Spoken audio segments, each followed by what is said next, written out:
Hello, everybody, and thank you for joining us back here at Temas Resources channel. We're, of course, sitting here with Mike Squared, and we have some exciting announcements to get into for you guys. But first off, Mike, how are you doing today? I'm doing wonderful, Michael. We're enjoying a nice day in sunny Southern Ontario, and I'm hoping it's just as nice down in Ohio.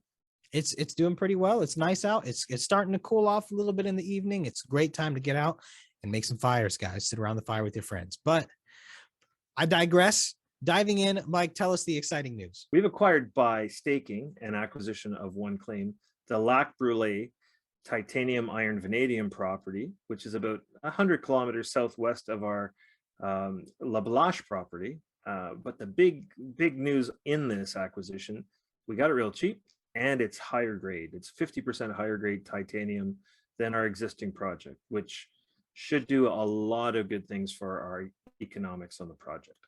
Okay, so give us a little bit more on that. When you say it's 50% higher grade, what does that actually mean for the average person watching?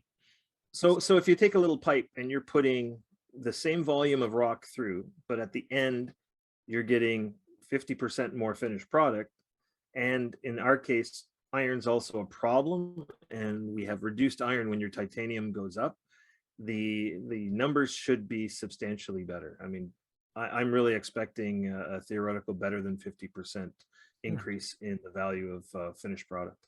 All right, so you got this property. You're expecting some really good numbers from it. What happens next? What should people be looking out for? Well, we're going to be doing our pilot plant work has started in Mississauga on the La Blache property. We're going to be out there drilling shortly. We're still waiting for drill permits, which seem to be taking a long time this year. We're going to do a preliminary economic assessment on La Blache. But since it's so close to Lac Brûlé, I expect we're going to get up on the ground and take a good sample and do some bench. Then we'll have a really solid comparison in processing and reagent costs to give us some internal comfort that everything we think is going to happen should actually be possible. Awesome. Sounds like you guys have a plan set in place. So everybody, we will keep you updated as things come along the wire there. Mike, do you have any closing remarks for people before we go? The one thing that's been really unusual is there's been a lot of interest in the company for titanium and boron for battery materials for electric vehicles. And it wasn't until recently that I was told that boron is in more than 20 types of different lithium compounds in lithium batteries in electric vehicles. So there is a market for a very, very high purity, high specialized titanium dioxide.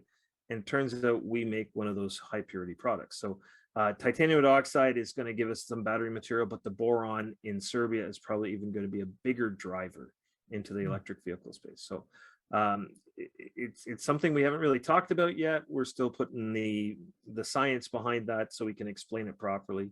But I think that's the big excitement. Wonderful. Well, Mike, thank you for coming on. Thank you for the spoilers and the update.